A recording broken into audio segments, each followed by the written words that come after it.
In today's video, we're going to look at some of the more difficult examples of simplifying ratios, including those that contain decimals, those whose numbers have different units, and those where one of the numbers has to become a 1. If we start with decimals, like simplifying the ratio 1.5 to 4.5, the first thing we need to do with these is to multiply both sides of the ratio by 10 as many times as we need to get rid of the decimal places.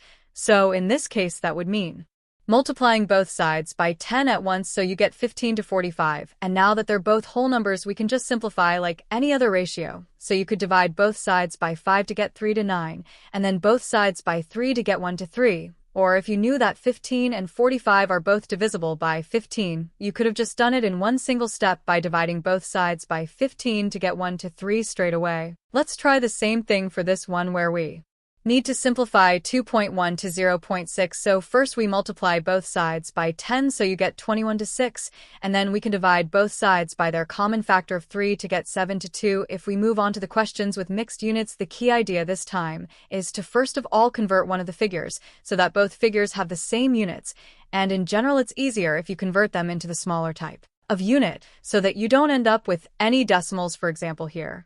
Because millimeters are smaller than centimeters, we'd want to convert the 1.6 centimeters into millimeters, which we can do by multiplying it by 10 to get 16 millimeters.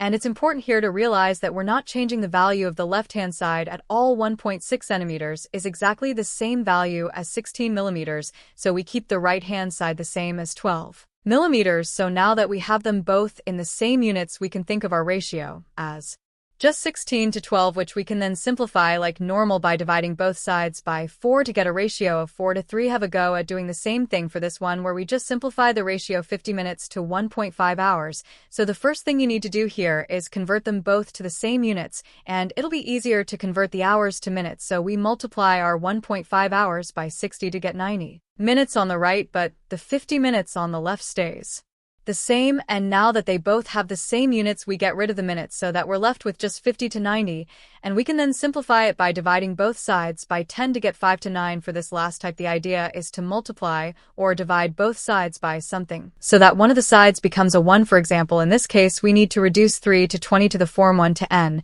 So it's the 3 on the left-hand side that's going to have to become a 1. The best way to think about these questions is to think, what do I need to do to this 3 to turn it into a 1, which in this case would be divided by 3, and this means that we have to do exactly the same thing to the other side.